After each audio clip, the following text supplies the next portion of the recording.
maging sa iba't ibang panig ng mundo. Welcome po sa public briefing #laging handa. Muli na naman pong magkakatipon-tipon ang mga kinatawan mula sa piling ahensya ng gobyerno, mga opisyal ng iba't ibang lokal na pamahalaan at mga miyembro ng media upang talakay ng mga mahalagang impormasyon at mga hakbangin upang masugpo ang COVID-19 sa bansa. Sa ngalan po ng People's Television Network, Philippine Information Agency, Philippine Broadcasting Service, and its Radyo Pilipinas Network nationwide at ang crisis communications platforms natin, Radio Television Malacanang, sa paunguna ng Presidential Communications Operations Office. Ako po ang inyong lingkod, Secretary Martin Atanar. At mula pa rin sa PCOO, ako naman po si Undersecretary Rocky Ignacio. Lahat po tayo ay may pakialam pagdating sa mga usapin patungkol sa COVID-19. Sa programang ito po ay bibigyan natin ng pagkakataon ng ating mga kababayan na mailahad ang kanilang mga saloobin pagdating sa health crisis na kasalukuyan po nating nararanasan. Basta't sama-sama at laging handa, kaya natin ito. Kaya naman bayan, halina't samahan nyo kami ulit dito sa Public Briefing #laging handa PH. Alright, Rocky, another busy day today.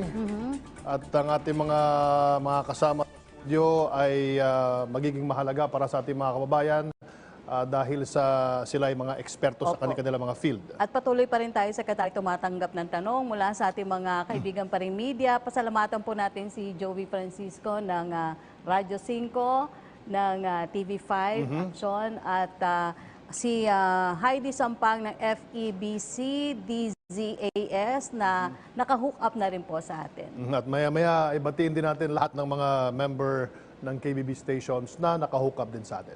As of earlier today, March 24, 2020, meron na pong 501 na kabuang kumpirmadong kaso ng COVID-19 sa bansa, kung saan 19 na pasyente na ang nakarecover at 33 ang kabuang bilang ng mga nasawi.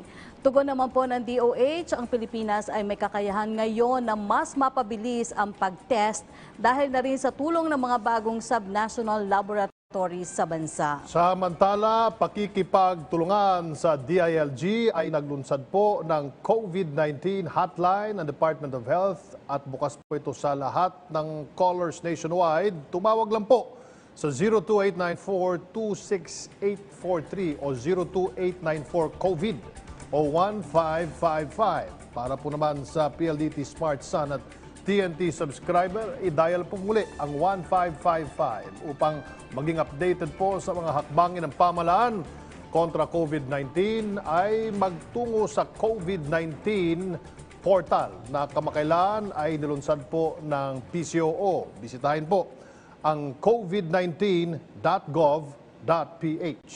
Nakahook up din daw po ang Bombo Radio, Secretary. Bombo Radio, nandyan din yung ating UNTV Radio, nandyan din ang Radio Filipino, nandyan din. So napakadami. DCBB, GMA News TV, at DCMM. Salamat po. Alright, samantala makakasama po natin sa pagbabalita sina Alexa Tinsay ng Philippine Information Agency. Good morning. Dennis Principe ng Philippine Broadcasting Service, si Breves Bulsao mula po naman sa PTV Cordillera, Julius Pacot mula sa Davao City, may buntag diya sa Davao, at si Alan Francisco mula sa Quezon Memorial Circle. Ngayong araw, atin ding makasama live dito sa studio ang ating mga resource persons, sina Undersecretary Dodo Dulay ng Department of Foreign Affairs. Nandiyan din po si Dr. Rabi Abeyasing ng World Health Organization at representative po siya ng WHO dito po sa bansa, at si General Guillermo Eliazar ng Philippine National Police. Maya-maya lang, makakasama din natin si Yusek Maria Rosario Vergere ng Department of Health, live din mula sa kanilang tanggapan. Mamaya naman po makakapanayam din natin si Mayor Roderick Alcala ng Lucena City sa Quezon. Kasi kailangan din natin alamin kung ano ba yung mga kailangan pa nila doon sa kanilang lugar, Secretary. At least kasama na rin natin dito yung mga kinaukulang ahensya o kagawaran para tugunan yung kanilang mga pangangailangan. Balita muna tayo, binigyan diin ni Senador Christopher Bongo ang kahalagahan ng pagpasa ng Senate Bill number 1418 o ang Bayanihan to Heal as One Act na siyang naglalayong magbigay ng kalayaan sa ehekutibo na gamitin ang nararapat at sapat na pondo para harapin ang problemang dulot ng COVID-19 sa bansa. Binigyan diin ni Senator Go na sinusuportahan niya ang panukalang ito dahil kailangan ibigay ng mga mambabatas ang kapangyarihan sa ehekutibo para mapalawak pa ang kapasidad nito na tugunan ang problema basta ang mga paraan na gagawin ay sumusunod sa konstitusyon at sa iba pang umiiral na bansa. Nanawagan rin ang senador na bigyan ng prioridad ang pinaka-nangangailangan at pinakamahihirap na Pilipino. Hinikayat niya ang DSWD, DTI at ang Department of Agriculture na gawin ang nararapat para matiyak na nabibigyang kalinga ang mga informal economy workers. Kailangan din anyang bigyan ng pansin ang mga pangangailangan ng health workers na tumatayong frontliners sa paglaban sa COVID-19. Samantala, Philippine General Hospital o PGH magsisilbing COVID-19 Referral Center. Tinanggap ng PGH ang request ng Kagawaran ng Kalusugan na maging COVID-19 Referral Center ang ospital. Nangangako naman ang PGH na maglalaan ng 130 na higaan para sa mga COVID-19 patients. Samantala, magsisilbing referral center din ang Lung Center of the Philippines at Jose Rodriguez Memorial Hospital. Samantala, sa iba pang balita, suportado ng mga ospital at doktor sa lalawigan ng Cebu ang pagpapatupad ng 24-hour curfew para sa mga senior citizen at menor de edad. Ito'y para maiwasan ang higit pang pagkalat ng COVID-19. Patuloy po ang ating paalala mga kababayan na maging mapanuri sa lahat na impormasyon na ating nababasa online. Hindi po lahat ng nakikita online ay totoo. Marami po dito ay fake news. Kaya naman ugaliin po ang pag-verify sa official at lehitimong news organization. Mamaya makakausap natin si General Eliazar para i-update tayo tungkol dyan sa, nakakainis naman yung mga iba pang wala nang magawa.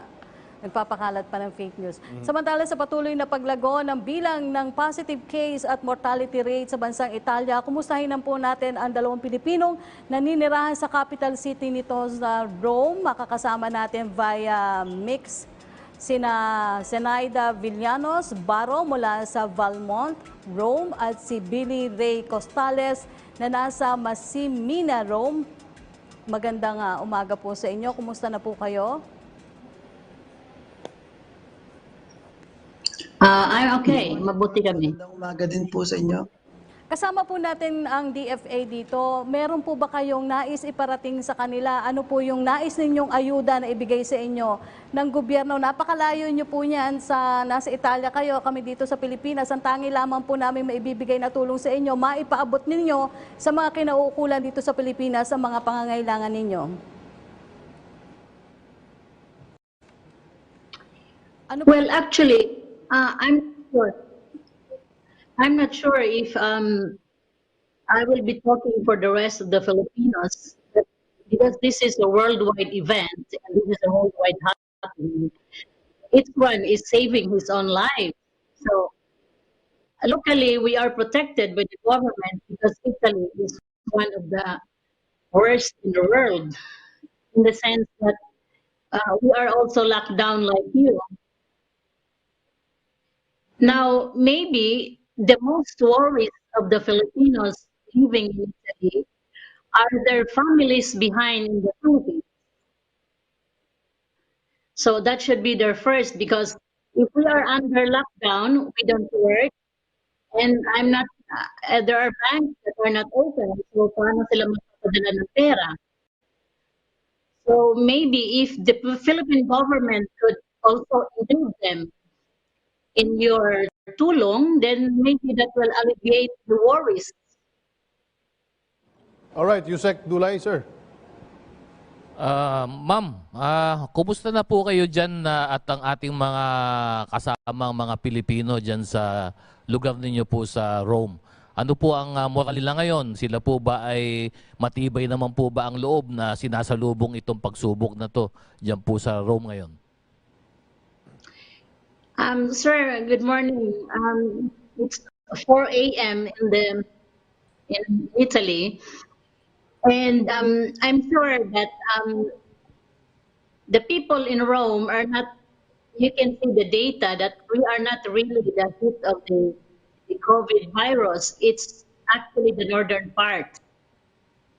So most of the Filipinos are are still going to work because many of the Filipinos in Italy are working in their homes with their employers. So because the Italian government consider it as a basic necessity, so that's why they continue working. But there are also a lot of Filipinos working in restaurants and hotels, and obviously they are the ones that are suffering. They stop working.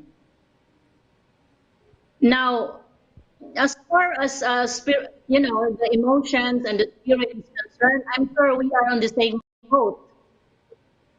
But we have a particular fear because of the daily deaths that we can see on the record, no? So 3 days ago we have 793. 2 days ago we have 659. Then today we have 601. So I mean, the government is positive that this will continue getting down. So once the death and the infected people will get down, the data will get down. So it will affect also on our stability of how we feel.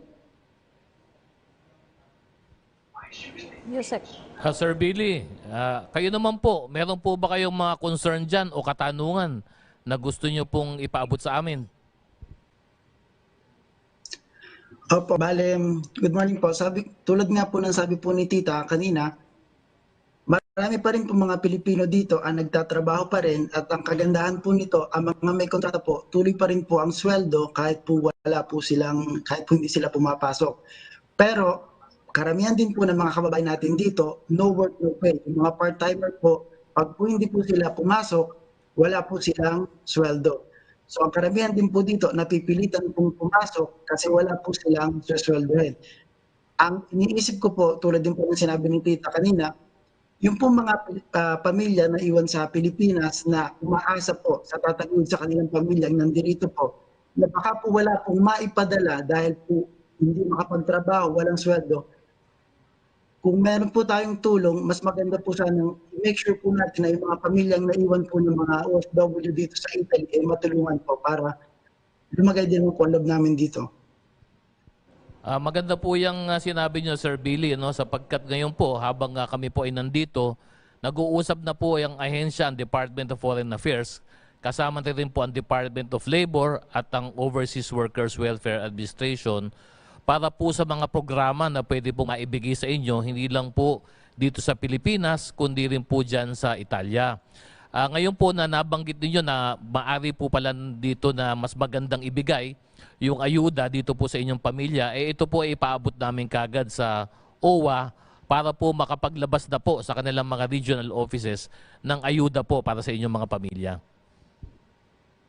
Opo. Kumusta naman po yung moral ninyo dyan sa Italia, Sir Billy? Bale dito po sa, nakita ko po sa mga friends ko, hindi po ganun, kaya po namin lampasan yung kalungkutan kasi po sa social media marami po tayong mga pinagkakabalahan, marami po akong mga friends na nag-TikTok, mga naging vloggers po, ganyan. Actually, meron din po akong vlog. Pero sa likod po ng mga ngiti po namin pinapakita sa social media, natatago po yung kalungkutan kasi po dito po, yun nga po sabi rin po ni Tita, 793 ang namatay noong po Saturday. One day lang po yun, 793. At ito po isang hindi pagsunod ng mga tao dito sa sinasabi ng gobyerno. Kung ano po yung sinabi sana ng mga officials, sundin na lang po natin para maiwasan din po natin na dumami po ang bilang ng deaths. Hindi lang po dito sa Italy, kundi rin po sa Pilipinas. Billy, maganda yung tinukoy mo na libo-libo yung namamatay dyan sa Italia. Siguro magandang i-anunsyo mo muli sa ating publiko? Dahil parang meron ding mga pasaway ng mga kababayan natin dito sa Pilipinas. Siguro hindi na iniwala na delikado itong sakit na COVID-19. Ikaw mismo nandiyan ka at grabe ang patay dyan sa Italy. Napakadaming under investigation na pasyente, positive na sa COVID-19. Baka pwedeng manawagan na rin. Billy, ikaw na mismo dahil ikaw yung nandyan eh. Ako po personally, 2 weeks na po ako hindi lumalabas ng bahay. Hindi po dahil sa takot po ako, pero hindi po ako takot. Takot po ako, pero takot po ako. Mas natatakot po ako pa sa mga kababayan natin. Maaari ko pong hawaan kung sakaling lumabas po ako at bumalik. Narito po sa bahay ko ang aking misis, ang aking pong anak, at sila po ang aking unang iniisip. Sa mga kababayan ko po sa Pilipinas, umabot na po ng mahigit 5,000 ang namamatay sa Italy. Pag sinabi pong lockdown, stay at home, mag-stay at home na lang po tayo dahil pinoprotektahan niyo po hindi lamang ang sarili niyo, kundi po lahat po ng mga mahal niyo sa buhay. So kung sinabi po sa atin mag-stay po sa bahay, hindi na lang po natin ito. And hayaan na lang po natin na yung mga nagtatrabaho tulad ng mga frontliners po natin na hindi nila magawin mag-stay sa bahay, huwag po nating baliwalain yung ginagawa nila. Tulungan po natin sila by staying at home po. Salamat, Billy. Si Ma'am Zenaida, baka meron po kayong mensahe, ma'am, sa inyong mga kaanak dito sa Pilipinas. Kanang, sir, taga Zamboanga del Norte ko. So I think, kinahanglan sila binisayon dagway aron makasabot ni sila maayo. Lang, ma'am, para makasabot na itong mga higala diya sa Zamboanga. Sige. Because, I mean, the Philippines is always, medyo magulo dahil gusto nila pag sinabing ito daw ay yung martial law. The actual picture of the Italian life today, it's the police, the military are roaming around to control those people who did not, who ignored the law, and also mga military po ang naghahangkot ng mga patay. So we don't consider that as martial law. It's part of the saving of our lives today. So dapat ang Pilipinas, nakikita nila, nasa Italia kami. Nakikita ninyo, we have the technology to feed the data every day. Kaya, we hope na hindi mangyayari ito sa Pilipinas na ganito karami. You see? So I would like to add also that just to give you an idea on the territorial picture of Italy, the most hit area is the northern part. It's in the Lombardy region, that is between Milan, Bergamo, Brescia. These are the cities up north that are very, very hardly hit by the virus. And there are Filipinos because there are lots of Filipinos working there. And I'm sure, I don't know the exact data, but obviously the Philippine government is in contact with our embassy. And I know there are Filipinos who died already. So my question, aside from this message, I would directly address to our DFA for my own personal curiosity that I might share to the others. Paano yung sir, yung mga namamatay dito, ng mga Filipino, pwede ba silang maiuwi sa atin? Yusek. Alam niyo po, Ma'am Zenaida, tayo po ay sumusunod din po sa patakaran ng bansang Italia. So sa ngayon po may lockdown po kayo. Yeah. So hindi po natin pwede silang iuwi. Yes. Pangalawa po, sapagkat ito ay mga namatay dahil po sa isang infectious disease, ang susundan po natin na yung pong patakaran po ng Italia kung sila po ay kailangan pong ilibing kaagad o i-cremate, yun po ang ating masusunod lang po. So yun po ang pakikipag-usap po ng ating embahada sa mga otoridad dyan sa Italia. Pero gusto ko lang pong ipaalam sa inyo at paabot, Ma'am Zenaida, kay Sir Billy, lagi po kayong makinig at sumubaybay doon sa aming embassy at consulate ng mga Facebook, Twitter, sapagkat araw-araw po sila naglalabas ng mga advisory. So importante po para malaman nyo po kung ano po ang ipinapaabot sa amin ng Italian government, kailangan po kayo lagi sumubaybay doon sa kanilang mga webpage, Facebook, Twitter at iba pa pong mga social media platform. Salamat po. Salamat Yusek, salamat Ma'am Zenaida, salamat din kay Sir Billy. Mag-ingat po kayo dyan. Samantala, puntahan na muna natin ang ating kasama sa Baguio City, si Breves Bulsao mula sa PTV Cordillera.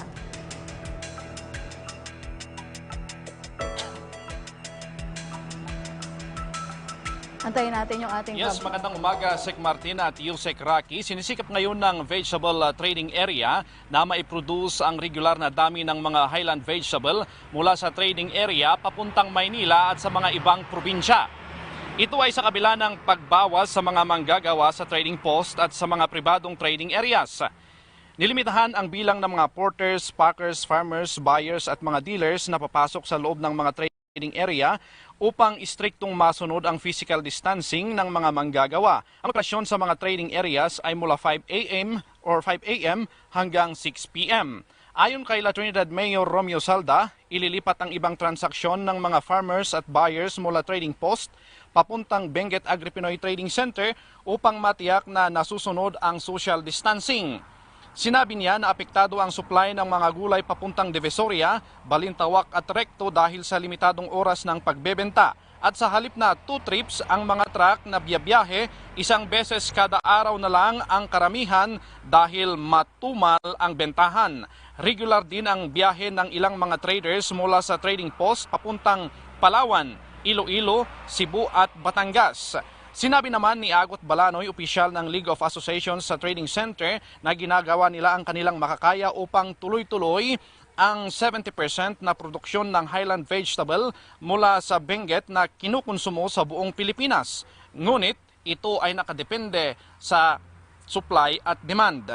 Pinasalamatan din nila ang pulisya at ang Department of Agriculture dahil sa ngayon ay nasolusyonan na ang kanilang hinaing sa mga checkpoint para sa tuloy-tuloy na pagbiyahe sa mga highland vegetables. Mula dito sa Baguio City, Breves Bulsao para sa Bayan. Salamat, Brebs. Silipin natin ngayon ang mga kaganapan sa Davao City kasama si Julius Pakot.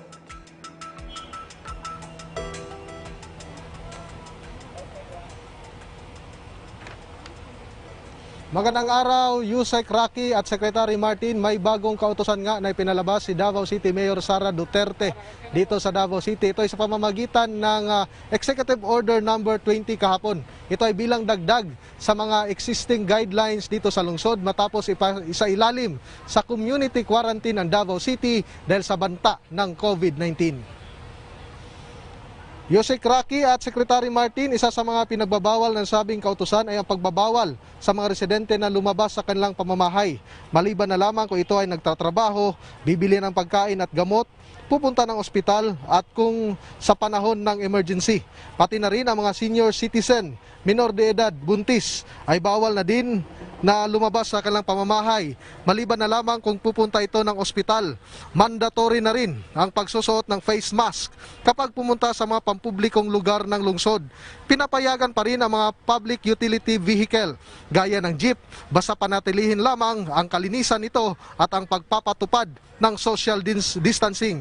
Samantala, nasa 2 na lamang na pasahero ng taxi kada biyahe ang pinapayagan dito. At isang pasahero sa tricycle kada biyahe.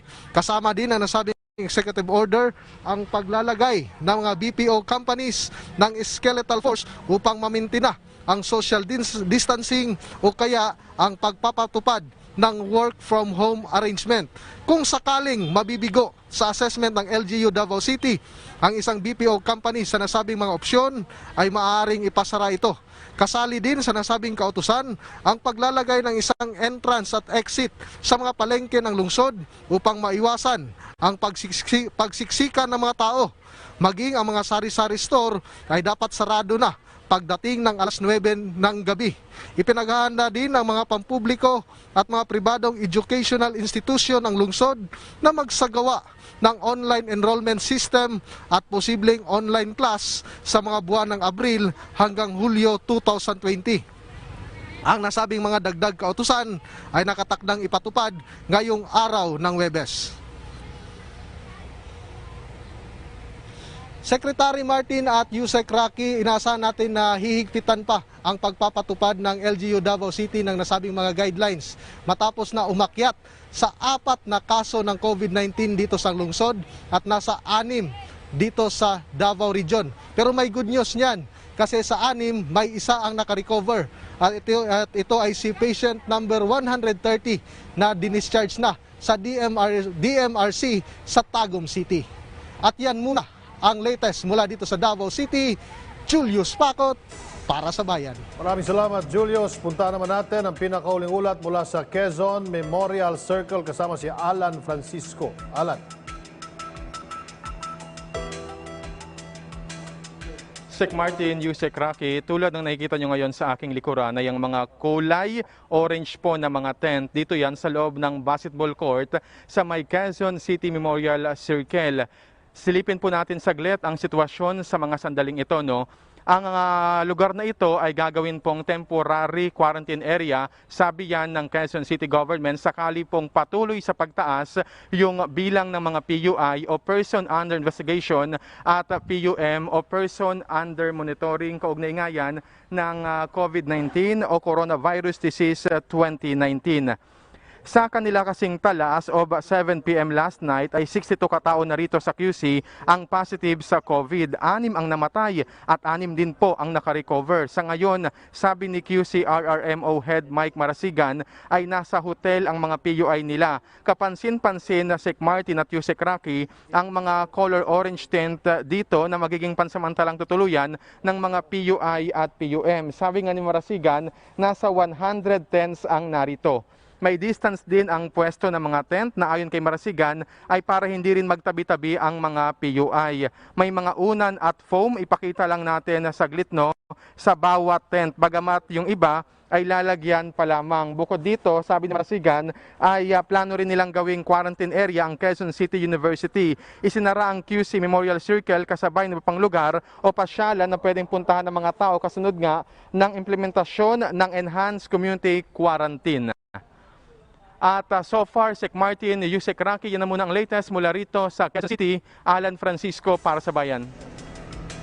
Salamat, Alan Francisco. Samantala, simulan na natin ang ating public briefing kasama sina Yusek Dodo Dulay ng Department of Foreign Affairs, Dr. Robbie ng World Health Organization Representative in the Philippines, Lieutenant General Guillermo Eliazar ng Philippine National Police. Magandang araw po sa inyo. Puntahan po muna natin si Yusek Dodo. May mga bansang nais mag-donate ng COVID-19 test kits. Ano daw pong ating criteria para hindi ito nare-reject ng customs? Alam niyo po, naglabas na po ng guidelines ng Department of Health. Ang binigay po nila ay yung pong i-donate po rito, dapat po ay natanggap na po ng FDA po nila, yung kanilang Food and Drug Administration. Mayroon pong certification. At pagdating nga po sa test kits, ang tinatanggap lang po, ayon po sa circular ng DOH, ayon po tinatawag ng RT-PCR-based test kits. Ano? So yun po, pag pinasok po yan, base po sa usapan namin sa Bureau of Customs, Department of Finance, pag dumating po yung mga PPE, kasama po dito mask, goggles, yung pong hazmat, lahat po ito papapasukin po na mabilis sapagkat kailangan po natin. Yun lang po mga equipment at yung po mga test kits, yun lang po ang kailangan po dumaan sa pagsusuri po ng FDA. Pag ito naman po ay meron ng approval ng FDA, pwede na po itong lumusot. Nang mabilis po. Meron na po proseso kaming ginawa ngayon. Alright, para naman kay General Eliazar, meron po tayong katanungan mula po naman kay Rose Novenario. Ano po ang gagawin sa mga mayor at chief of police na tamad magpatupad ng social distancing? Ay, hindi po pwedeng maging tamad. At yun po yung kautusan na binibigay natin. Actually, nag-create po tayo ng Joint Task Force sa COVID Shield. Ito po yung task force created to oversee the implementation of the guidelines being given by the Interagency Task Force. At kasama po namin dito, hindi lamang PNP kundi pati rin ng AFP, Philippine Coast Guard, pati na rin yung ating Bureau of Fire Protection. Our Chief PNP, Police General Archie Gamboa, in consultation with other heads of these agencies, designated me as the Joint Task Force Commander. And then ito po ay replicated sa lahat ng mga regions natin kung saan itong mga regional directors natin, sila po yung regional task force commanders at naandun lahat ng agencies to under their supervision. So ang amin pong ginagawa basically is based sa guidelines na binibigay ng interagency task force, kino-convert po namin siya dun sa basic requirement natin para alam ng pulis ang gagawin nila. Alamin natin kung sino ba yung mga persons, those authorized persons outside the presidents. And nakita namin po na halos araw-araw dahil nga may mga updates na ginagawa ang ating interagency task force dahil araw-araw sila nag-evaluate, we are updating the list of these authorized persons outside residents na nagsisilbing Bible ng ating mga pulis. So in essence, ito ang sinusundan nila. Kaya nga ang ating purpose is really to prevent the unauthorized persons roaming around. Well, we'd like to give emphasis sa lahat na what we're trying to prevent or restrict here is the movement of the people who could be carriers of virus, not the cargo na ito ngayon is kailangan natin to sustain the basic needs of our people who are in quarantine. Kaya't nananawagan po tayo sa lahat na tayo po magtulungan dito. Ang kaunting challenge namin nakita po, Sec Martin and Yusek Rocky, is that yung mga guidelines na binibigay ng Interagency Task Force dahil sa kagustuhan ng ibang mga local government executives or units, hinihigpitan nila maigi para sa kanila in the sense na nakokontra nila itong basic guidelines na ito. Yung bang hinaharang nila, pati yung mga cargo na dapat freely nag-move doon, and masyado mahigpit doon sa mga authorized persons naman. Kaya nga ang ating PNP, since we are the ones manning the different quarantine control points all over the Philippines, not just in Luzon, talagang meron kaming tuloy-tuloy na koordinasyon para dito. At just in case meron konting problema, andyan po yung aming mga ibang departamento na tumutulong, like Secretary Anyo, para po plansyahin yung hindi pagkakaindihan ng ibang mga LGUs with the PNP, knowing that our commanders in the field, the chiefs of police, provincial directors, under the operational control or supervision of our local government executive yan. So napaplansya po natin yan. At for the past 7 days, 1 week na po tayo, nakita naman natin yung ating improvement na nakikita sa pagpapatupad nito. Sec Martin. Alright, General, meron po tayong tanong para kay Dr. Rabi. Which is more contagious, or who can spread the infection to others more, the asymptomatic or the symptomatic positive cases? So we have reiterated over and over again that this disease is transmitted largely by symptomatic people. The evidence that asymptomatic people are transmitting this disease is very weak. In our estimates, almost 90% of the disease is transmitted by symptomatic people, and so we need to focus expressly on those symptomatic people to maximize the benefit of the enhanced community quarantine that is now being implemented. All right, Rocky? Yes, a question for Dr. Rabi. There are reports from Italy and South Korea that the loss of taste, smell is an indication that one has contracted the virus. Has the WHO looked into this? Should the DOH also consider the symptoms in testing patients? We have heard of these reports. These have not yet been confirmed. The focus should be on the key clinical features of this disease, which is largely acute respiratory infection accompanied by fever and sore throat. So a clear focus on these symptoms will be very useful in the identification and especially the isolation of people with symptoms. May I make this opportunity, use this opportunity to re-emphasize that people with those symptoms must practice physical distancing, isolate themselves from other family members, and the use of masks is recommended only for those people and healthcare workers at this point of time. Okay, second question, Dr. Rabi. There is no medicine for COVID-19. What happens then to an asymptomatic carrier if he isn't tested or seen by doctors? Will he just shed off the virus? So there are many reasons why we test people, and in the situation that the Philippines is right now, our recommendations are that the limited testing that is available be used to strengthen the testing of people who are symptomatic with severe disease. And also we use the testing to test people who have pneumonias and acute respiratory distress syndrome. This information is useful not only to confirm the infection in the people suffering the disease and to improve their management, but more importantly, this information needs to be used quickly for contact tracing and isolating people at high risk to limit further transmission. This is the way we can maximize now the benefits that are accrued by the enhanced community quarantine.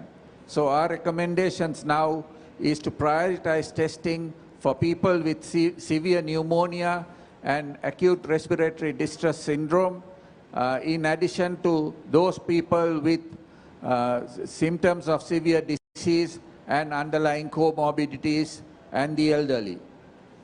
Alright, balikan po natin ngayon si General Eliazar. Sir, meron pong tanong ating mga kababayan at meron din tanong ating mga kasamahan sa media. At ang isa nga dyan ay, since kayo po yung head ng task force, COVID Shield, yung mga kasamahan nyo po na mula sa ibang ahensya tulad po ng, halimbawa, galing sa Armed Forces of the Philippines, baka hindi po nakakaskade sa kanila yung kinakaskade po ni Chief PNP Gamboa. Halimbawa na lamang sa media, nagbabago-bago po yung ating direktiba mula sa IATF. So paano po natin solusyonan? Kasi kanina si Will Delgado na RMN ay naharang doon sa Pasig. Tapos nung binasa yung IATF directive, yun po yung luma na, hindi po yung bago. Well, una po, kasama, bahagi ang lahat ng ibang ahensya sa ating Joint Task Force. At araw-araw, nag-meet po kami. And then we have created this efficient na Viber group natin for immediate action dun sa mga concern. At tama po yun, meron tayong kaya nga ina-update po natin, and through Viber, nakakarating po sa kanila ito. Actually, nakikita po natin sa field na problema nga is yung, for example, yung pong iba nga ng mga eagerness ng ibang LGUs or pati rin mga barangay na nagsasagawa ng sarili nilang patakaran. Pero ito naman po ay naaayos natin dahil nga sa immediate coordination na ginagawa ng ating Joint Task Force. Ang ating pong Chief PNP ay talaga nakatutok dito at lagi nagbibigay ng direktiba sa ating pong mga personnel. Dahil in essence, sinasabi ko nga po, lahat ng checkpoints natin or control points, PNP po nagmamandyan. At merong iba, critical areas, nakasama natin yung other agencies. But we would like to assure na may control po tayo dyan, lamang may mga sinasabi natin konting confusion kasi yung ibang sumbong na po kasi nade-delay daw or naharang sila. Automatic po yun dahil isa-subject natin sila sa health protocol. Kahit pa cargo traction, even though sinasabi natin na naglagay tayo ng mga fast lane dyan, lahat po naman yan, paparahin pa rin. I-check yung temperature. Pero lahat ng cargo, may laman o wala, naghatid o pabalik, lahat po yan palalampasin. And all the authorized persons outside residence or yung APOR na tinatawag natin, yan po ay pinalalampas. Lalo na itong mga health workers dahil kailangan sila sa kanilang mga lugar. Okay. May tanong po si Junri Hidalgo. Paano naman daw po yung mga HIV patients na kailangan regularly nagpapa-check up? Well, klaro po na lahat ng ating mga kabayan na magsisik ng medical attention, pupunta hospital, ay papayagan po yan. So kasama po yan. Kaya nga po, ang sinasabi natin sa ating mga pulisan, aside from itong sinusunod natin na talagang specific na mga list of authorized persons, andun yung aming direct coordination. But bandang huli, talagang kasama doon, use your common sense. Anyway, meron kaming direct linya naman po sa bawat isa sa atin upang itong mga immediate action. By the way po, doon sa aming Viber groups, yung mga senior members po ng department heads, department concerned, kasama namin.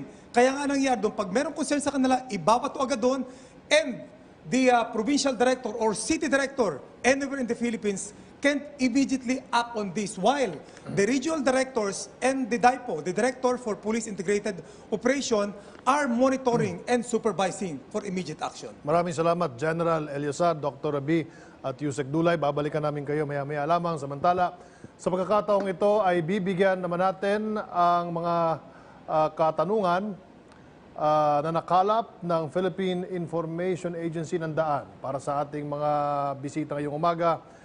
Mula kay Alexa Tinsay ng Philippine Information Agency. Go ahead, Alexa. Okay. Balikan natin si Alexa Tinsay. May tanong pa dito para kay... Ayusin natin yung audio. Okay, Alexa? Video ata ito. Meron po tayong BTR question mula kay Lovie Leslie Valenzuela, ang konsehal ng bayan ng Pulilan, Bulacan. She is asking, how can the local government help and cooperate with your organization in this COVID-19 problem? Panoorin po natin ito. Ano pa po ang pwede naming maitulong ng mga konsehal ng bayan ngayong ipinatutupad ang Luzon Enhanced Community Quarantine? Maraming salamat po. General Eliasar, yan ay para sa iyo. Yes. Unang-una po, tayo po lahat, ang basic purpose ng quarantine ay mag-stay sa bahay. So alamin po natin, ano pa po ba tayo? Tayo ba ay authorized sa labas o hindi? Kung hindi, mag-stay po tayo ng bahay. At kung tayo naman po ay exempted person, dahil po sa nature ng ating job, una, alamin natin ang ating kondisyon. Tayo ba, kung lalabas, ay nasa tamang kondisyon? Kung tingin natin may lagnat, masama pagkanda, huwag na tayong lumabas. Ngayon, kung lahat man po, kung okay po tayo na pwede lumabas, dalhin ang tamang dokumento. Ngayon po, in the absence of designated or prescribed ID or pass, basic ID will do para po mas madali ang ating magiging proseso pag kayo po ay nasa labas. Remember, ito pong sakripisyong ginagawa natin na ito, lahat kayo nagsasakripisyo, ako, ikaw, lahat po tayo, pati ang ating pamahalaan. Ngayon lang nangyari ito, hindi natin ma-imagine itong ating sitwasyon ngayon. Sana man lang sana, yung gusto nating adhikain na makamit natin sa paghihirap at pagsasakripisyo natin makamit. Dahil sayang kung in spite of our difficulties or paghihirap, hindi natin makakamtan yung gusto natin na makontrol itong virus to. So ang ating pong papausap sa lahat, ang inyo pong may tutulong, maging responsable kayo, magstay kayo ng bahay at wag nang makipagsiksikan pa sa mga lugar kung saan ito ay naging problema sa pag-i-implement ng mga guidelines na ating pinatutupad. Salamat po. Thank you, General. Alexa? Meron ba si Alexa? Ang sumunod naman po na tanong ay tungkol rin po sa tungkulin ng barangay. Ang tanong po ay mula kay Alex Molas, community leader mula sa Isabela, Basilan. Panoorin po natin ito. Ano ba ang mahalagang tungkulin ng isang barangay LGU para sa pagsugpo o sa pagkontrola o sa pagmonitor ng COVID-19? Ang dapat pong gawin ng ating mga barangay, like mga barangay tanod, tumulong po kayo para sa inyong lugar na sasakupan, mapaalalahanan. Ito mga kababayan natin, mag-stay ng bahay. Ang ating pong pulis, usually ating binabantayan itong mga quarantine control points. Hindi namin po pwedeng puntahan lahat ng sulok at lugar ng ating mga komunidad. Kung kaya't kayo po nasa inyo, malaking tulong para doon sa mga lugar sa ating mga barangay na inyong puntahan at sabihan ang mga kababayan natin na mag-stay ng bahay at huwag lumabas. Yun po ang inyong magagawang malaking tulong para po sa ating quarantine program. Okay, maraming salamat Salamat po. Salamat sa iyo, Alexa Tinsay ng Philippine Information Agency. Samantala sa puntong ito, makakasama naman natin o makakausap natin ang alkalde ng Lucena City sa Quezon na si Mayor Roderick Alcala. Magandang umaga po, Mayor. Magandang umaga naman po kay Secretary Martin Aldanar at kay Yusek Toby Rakias. Morning po, Mayor. Mayor, kahapon daw po may panibagong kaso ng COVID-19 na naitala sa inyong lungsod. Ano po yung aksyon na inyong isinasagawa para maiwasan po ang pagkalat nito? Okay, ngayon po ay masasabi po natin na ang dalawa po nating case ay nasa QNC na po ngayon at nagbuo na po tayo ng team para ang ating po tinatawag na contact tracing, makita po natin kung sino po ang mga nakausap po nila. Opo. Pagdating naman po sa peace and order, kumusta na yung kooperasyon ng iba pang mga nasa barangay dyan? Yung pakikipagtulungan din siyempre ng mga residente sa inyo? Dito po sa amin sa lungsod po ng Lucena, meron po tayong 70,000 household. So dito po, ang ginawa po namin, meron lang po kaming ina-allow na quarantine pass, 10,000 per day, 5,000 AM, 5,000 PM, at 6 days lang po namin kung pwede na sila lumabas. Opo. Pero nagsimula na rin po ba kayo mamahagi ng mga pagkain at saka tulong doon po sa mga apektadong pamilya sa lungsod? Kami po ngayon ay nakakameron ng 5 beses na wave ng pagbibigay. Nakausap na po natin ang ating pong mga barangay at nakapamigay na po tayo noong March 21. Ngayon pong March 25, tomorrow po ay LGU po ang mamimigay. Sa March 29 po ay barangay. Sa April 5 po ay LGU. At sa April 12 po ay barangay po ulit. At ang ibinili po natin sa ating po mga barangay officials ay ang lahat po ng ating 65,000 household ay bibigyan, wala pong pipiliin. Alright, Mayor, meron po ba kayong maikling panawagan sa ating national government? Okay, una po, sabi nga po natin, in case po na kung halimbawa at madadagdagan ang ating confirmed case, ang problema lang naman po natin ay ang pagpapakain natin sa ating pong mga kababayan. Alam po nyo, sabi nga natin, sa aming lungsod, marami po ang natulong po sa amin sa mga private sector at businessman para mabigyan po ng pagkain ang ating mga kababayan. Sa katunayan po, ang isa po nating negosyante na may-ari ng Pure Box, Mr. Lucio po, ay ipinahiram po ang kanyang hotel with 45 bedrooms na handa po natin itong ipagamit as isolation area po. Alright, maraming salamat, Mayor Alcala. Paparating natin yan mamaya sa IATF. So, Rocky, testing kits pa rin ang problema ng ating mga local government units. Samantala, dumako naman tayo sa pinakauling ulat mula sa iba't ibang lalawigan sa bansa. Mula sa Philippine Broadcasting Service, makasama natin si Dennis Principe. Yes, Sec Martin at yun sa Kraki, maraming salamat. Magandang umaga po. At dito naman po sa Radyo Pilipinas Uno ay iba't ibang mga balita naman po ang ating nakalap sa iba't ibang panig ng bansa. Unahin po natin sa Tayug, Pangasinan. Timbog sa entrapment operation ng NBI, ang mga negosyante nagbebenta ng alcohol online na 300% na mas mataas sa suggested retail price ito sa kabila ng umiiral na price freeze. Ayon sa NBI, nakatanggap sila ng report na nagbebenta ng overpriced alcohol online ang tatlo. Nagpanggap umunong buyer ang NBI agent at kinontak ang mga ito. Nang magkaabutan kahapon ay agad inaresto ang tatlo. Kumpiskado ng mga otoridad ang 2 kahon ng alcohol na ibinebenta sa halagang 8,000 kada kahon o katumbas ng 133 per 250 ml na alcohol. Ayon sa DTI, 36 pesos and 75 centavos hanggang 41 pesos at 75 centavos lang ang SRP bawat bote ng alkohol. Git ng isang sospek, nabili lang din nila ang alkohol online sa mataas na halaga. Sa Dagupan City, patuloy na bumubuhos sa mga tulong para sa mga frontliners sa paglaban sa COVID-19 sa iba't ibang lugar dito sa lalawigan ng Pangasinan. Mula ang mga ito sa iba't ibang individual, grupo, organisasyon at sa mga LGU upang ipakita na hindi lamang ang suporta sa kanilang kabayanihan kundi higit sa lahat ay pasalamat sa kanilang ginagawang sakripisyo upang malabanan natin lahat ang banta ng COVID-19. Ang mga tulong na dumarating ay mga pagkain, face mask, hygiene kits, libreng sakay sa pagtungo sa kanilang trabaho. Dumako naman tayo sa Albay na mahagi na ng relief goods ang DSWD Bicol sa mga lokal na pamahalaan sa rehiyon matapos ipatupad ang enhanced community quarantine sa Luzon. Ayon kay DSWD Bicol Regional Director Arnel Garcia, nagumpisa ng mamahagi ng relief goods ang kanyang tanggapan sa mga LGU sa rehiyon bilang augmentation support sa mga ito.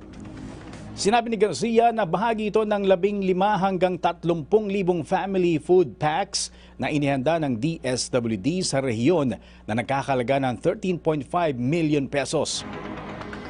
Aniya puspusan ang trabaho ng kanilang Quick Response Team o QRT sa field. Dagdag pa ng opisyal, may skeletal force sa kanilang tanggapan para tumugon sa mga nangangailangan. Sa Bontoc naman, inihahanda na ng Social Welfare and Development Team ang food assistance para sa mga most vulnerable na residente ng Mountain Province sa tulong ng AFP, PNP, PLGU, reservists at volunteers. Umako naman tayo sa Virac. Tulong-tulong na gumawa ng mga improvised face shield ang mga empleyado ng Provincial Health Office para sa mga frontliners sa Catanduanes na sumusuong sa banta ng COVID-19 araw-araw. Sa tala ng Provincial Health Office, umabot na sa mahigit 500 ang kanilang nagagawang face shields at sa ngayon ay nagpapatuloy pa rin ang produksyon nito. Sa ngayon kasi ay pahirapan na din na makabili ng face mask sa buong lalawigan. Ipinamahagi ang nasabing face shield sa lahat ng health workers, sa lahat ng rural health units at lahat ng pampubliko maging pribadong mga ospital sa lalawigan, mga pulis mula sa lahat ng municipal police stations, personnel ng Philippine Coast Guard at maging mga empleyadong nagre-report pa rin ngayon sa Kapitolyo. Layunin na nasabing hakbang na matulungang maprotektahan ng mga frontliners habang buong tapang at dedikasyon ng mga itong isinasagawa ang kanilang pagsaserbisyo sa bayan.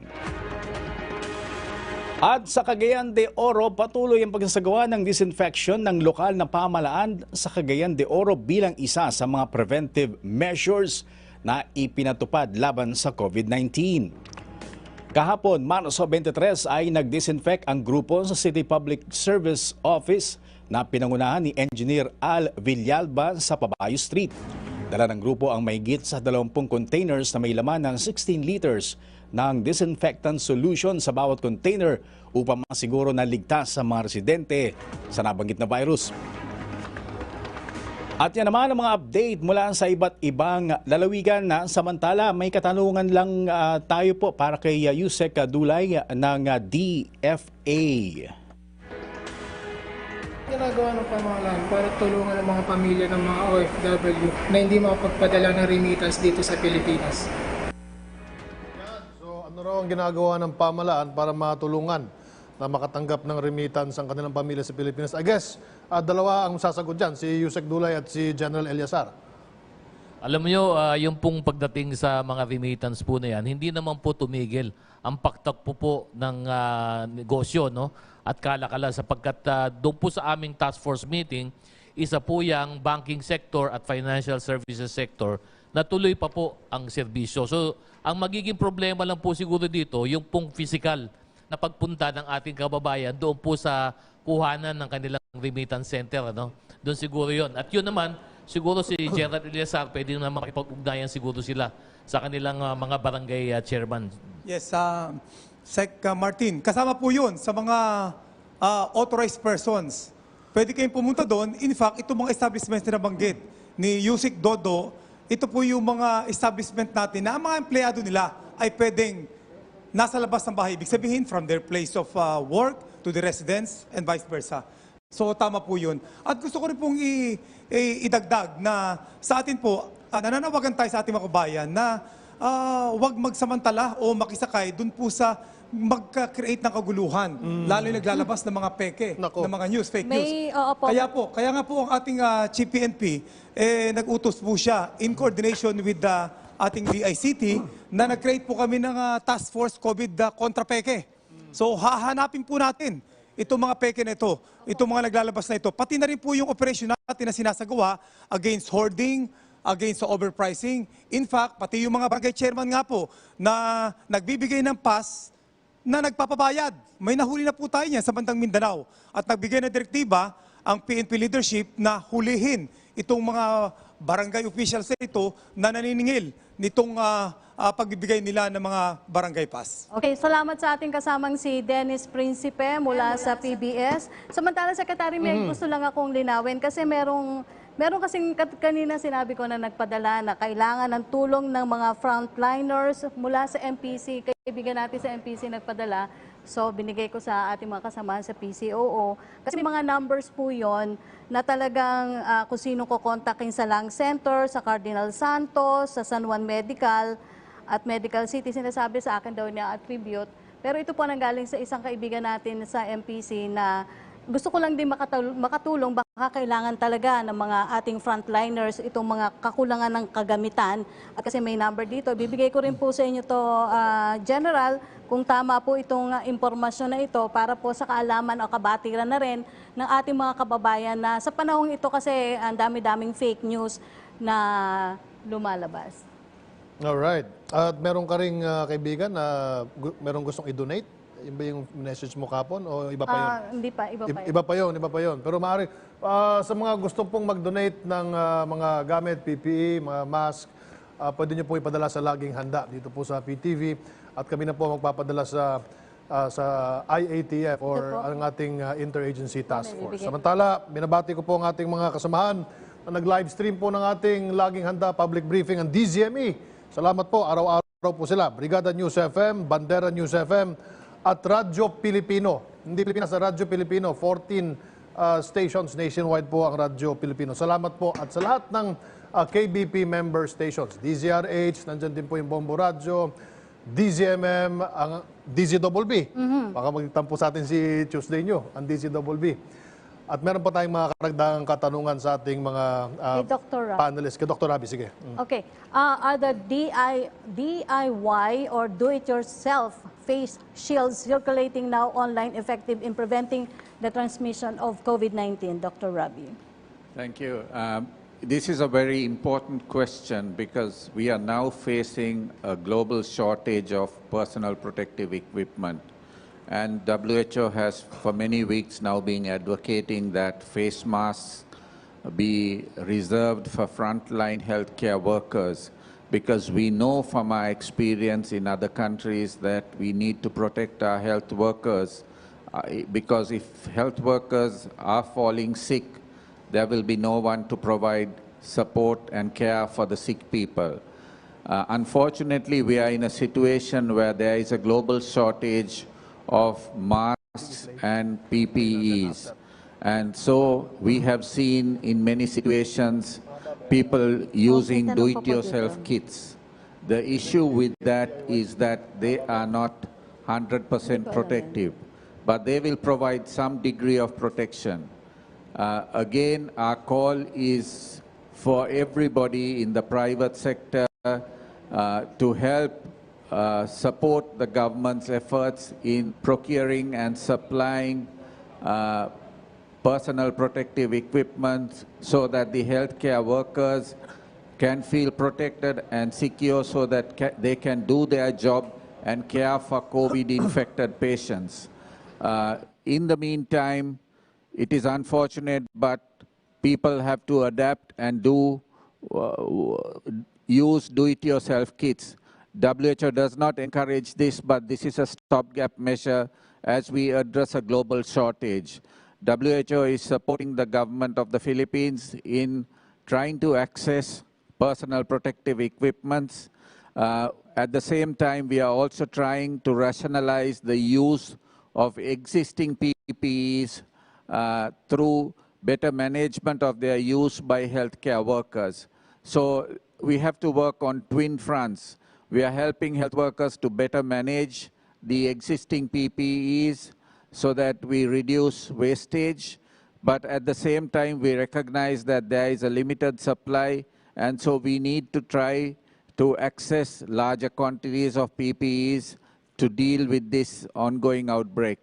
Alright, so Narinig niyo po mga kababayan, ang sabi ni Dr. Rabi that the WHO is not discouraging. You are not discouraging the creation of do-it-yourself PPEs or face masks. In the circumstances, any protection will be better than no protection. All right, thank you so much, Doc. Pero meron tayong do-it-yourself na storya. Siguro pwede niyo pong hanapin ito sa aming Facebook pages at maya-maya sa aming mga newscast ay ipi-play po natin yan. May tanong pa rin po kay Dr. Rabi from Pia Gutierrez of ABS-CBN. Dr. Rabi, given the limited testing kits in the Philippines, should courtesy still be extended to officials who are asymptomatic?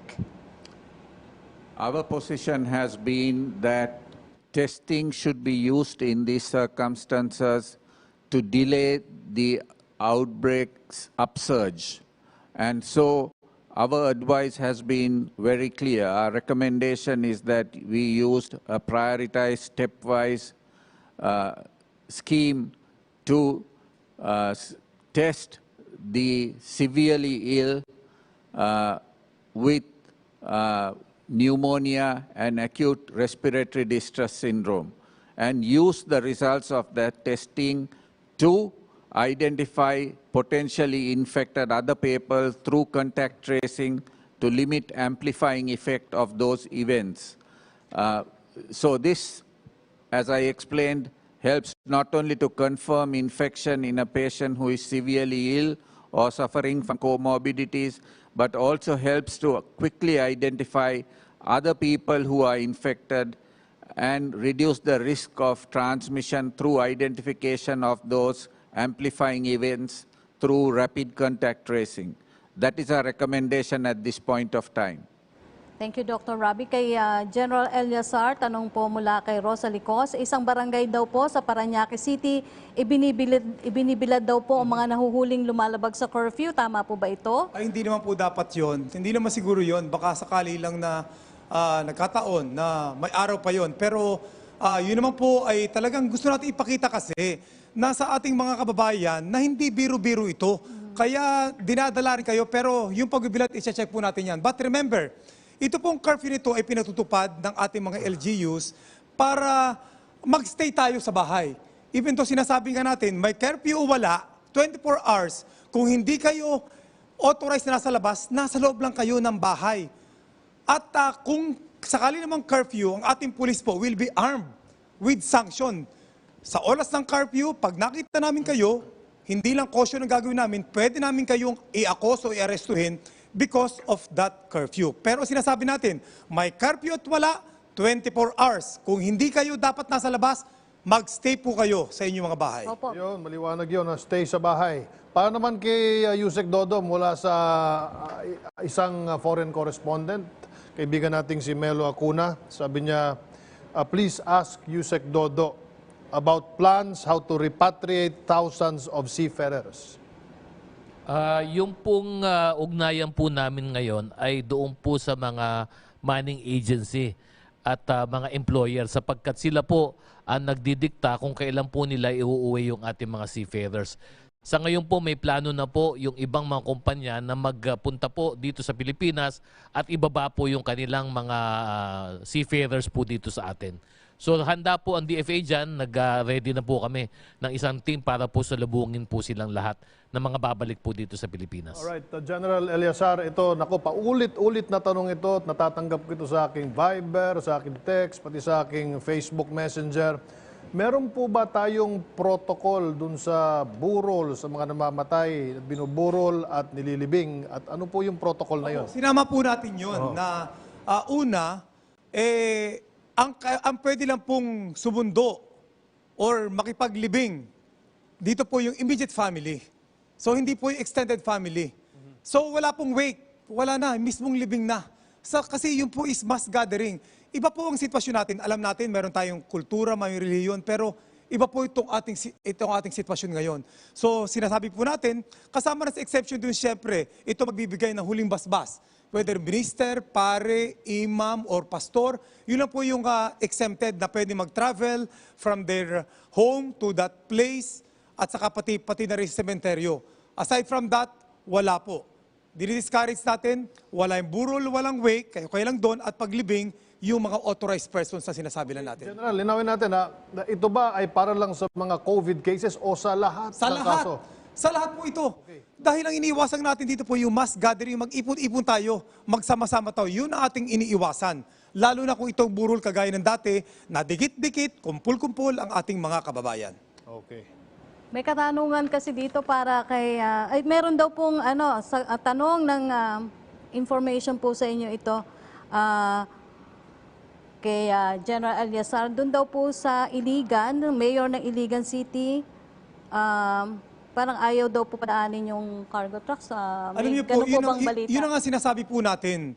Meron tayong guidelines from Interagency Task Force, from the President himself, from the SILG, na dapat sinusunod natin. Alam niyo po, hindi natin masisi ang ating mga LG, local government executive, na mag-isip para sa kanan. Pero isipin po natin, ang pangkalahatan, ayaw natin sinasabi na mangyari magkaroon ng kaguluhan ng looting. Meron tayong contingency plan dyan, pero dapat mai-prevent natin yan. Paano maiwasan ang looting at kaguluhan? Dapat meron mga basic need, pagkain ng ating mga kababayan. Pag nagutom yan, ganyan na mangyari. Kung hindi natin padadaanin itong ating mga cargo truck na ito, sa inyo walang problema. How about sa ibang lugar? Isipin po natin sa pagkakataong ito, hindi ang kapakanan lamang ng ating isang lungsod o ng isang probinsya, kung hindi ang pangkalahatan para maiwasan ang kaguluhan, ang looting na sinasabi ng mga fake news na yan. Magkaisa po tayo, palampasin yung mga cargo trucks na yan, makarating sa ating mga kababayan ang basic goods at services na kailangan ng mga nagka-quarantine nating mga kababayan. Siguro kailangan di-validate ng PNP yung mga ganitong sumbong po. Kasi siyempre hindi rin maiwasan yung bigla na lang magre-reklamo yung residente na wala ding minsan basihan o dahil naiinis na sila. So kailangan din i-validate ng PNP kung yung mga sumbong na mga ganitong klase ay may katotohanan. Sinecheck naman po palagi yun, kaya nga kami may diretsong coordination as sa ngayon nga po, nagmamonitor din ako doon sa mga kaganapan.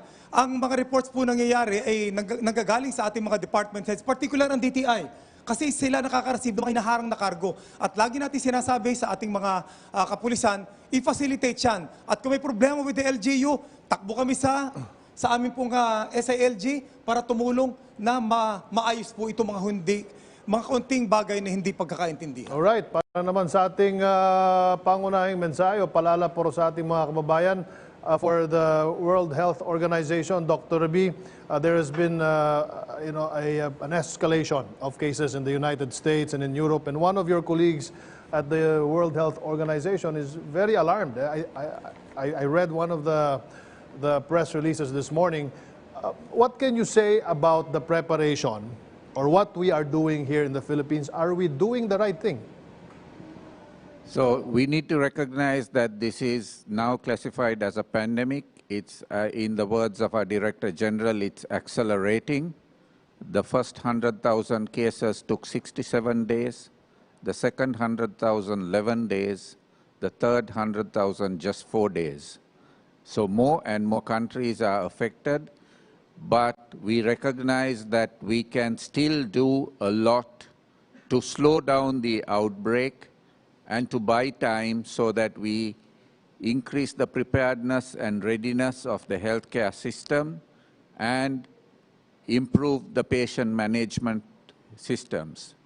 For that, we congratulate the government of the Philippines for the enhanced community quarantine that is importantly buying time to flatten the epidemic and reduce the pace of the outbreak. And that gives time for the health department and the private sector hospitals to increase their preparedness and readiness. But the enhanced community quarantine needs to be complemented by physical distancing in our homes and in our communities. This is critically important because this will further slow down the epidemic. So the message now is the government is doing what it's doing. It is now the responsibility of every one of us to maintain the physical distancing, particularly from those people who are vulnerable, the elderly, the people who have underlying physical health conditions like diabetes, hypertension, cancers, and asthma, because we know that if they become sick, the outcomes are going to be less favorable. So this effort at enhanced community quarantine is to delay the outbreak and to buy time. So while all that is happening at community level, we need to make every effort as individuals, as families, to protect the vulnerable during this phase, and also to protect the healthcare workers by getting more PPEs and readying the health facilities to deal with this outbreak.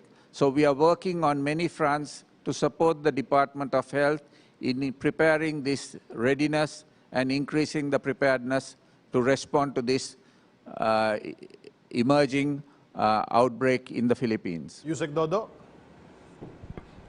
Ang gusto ko lang pong ipaalam sa ating mga kababayan na nasa abroad, unang-una po ay lagi po kayong makipag-ugnayan sa ating embahada at konsulada na meron pong advisory. Pangalawa po ay sumunod po tayo at sumunod po kayo doon po sa patakaran ng inyong gobyerno sapagkat meron po silang inilalaan ng mga patakaran para maproteksyonan po kayo dito sa COVID-19. Salamat, General. Yes, in behalf of our Chief PNP, Police General Archie Gamboa, ang ama ng aming organisasyon, pinararating niya po ang kanyang pasasalamat sa lahat ng mga pulis natin na nasa field frontliners. Sumasaludo po kami sa inyo. At asahan niyo po na ang concern ng PNP leadership ay para sa inyong health and safety. As we speak now, ako po nakikita nyo bilang Deputy Chief PNP for Operations para nangunguna dito sa aspetong operation. Pero as we speak, ito pong aming Deputy Chief PNP for Administration, ni Police Lieutenant General Cascolan, pinangungunahan po yung kanyang meeting with all the directorates on administration para po siguraduhin na lahat ng resources na kailangan to support the police in their operation ay mabigyan po ng pangailangan sa utos ng ating Chief PNP. At the PNP leadership expect no less from every level of the commands ng organization na ganun din ang gawin, tingnan ang kapakanan ng ating mga kapulisan. At yun po ang aming pinagkapasalamat din sa ating mga kababayan. Kung kayo po ay makakatulong sa amin, mga donation na makailangan natin, tatanggapin po namin yon. But just the same, ang ating pong pamahalaan, national at lokal, ay ganoon ng pagtulong sa ating organisasyon. Maraming salamat po. Salamat po. At yan po ang ilan sa ating mga nakalap na katanungan na bigyang kasagutan ng ating mga public servants na sina Yusek Dodo Dulay ng Department of Foreign Affairs, Dr. Rabi, World Health Organization Representative in the Philippines, Lieutenant General Guillermo Elizar ng Philippine National Police. Muli, maraming salamat po sa inyong pagpapaunlak sa aming imbitasyon. Maraming salamat din sa mga nakasama natin kanina, ang Philippine Information Agency, Philippine Broadcasting Service, Malacanang Press Corps, PTV Cordillera, PTV Davao, ganun din po ang kapisanan ng mga broadcaster ng Pilipinas. Maraming salamat po. Pinapasalamatan din po natin sina Feve Sevilla at Nikki Perez mula sa Filipino Sign Language Access Team for COVID-19. Maraming salamat po. At dyan nagtatapos ang ating programa ngayong Martes. Ugaliing maging updated sa mga balita hinggil sa COVID-19. Ang ating paalala ay patuloy na sumubaybay at makinig sa mga lehitimong news sites. At higit sa lahat, huwag basta-basta maniniwala sa ilang mga nababasa online. I-verify muna kung totoo ang mga ito. Ako po ang inyong lingkod, Secretary Martin Andanar mula sa Presidential Communications Operations Office.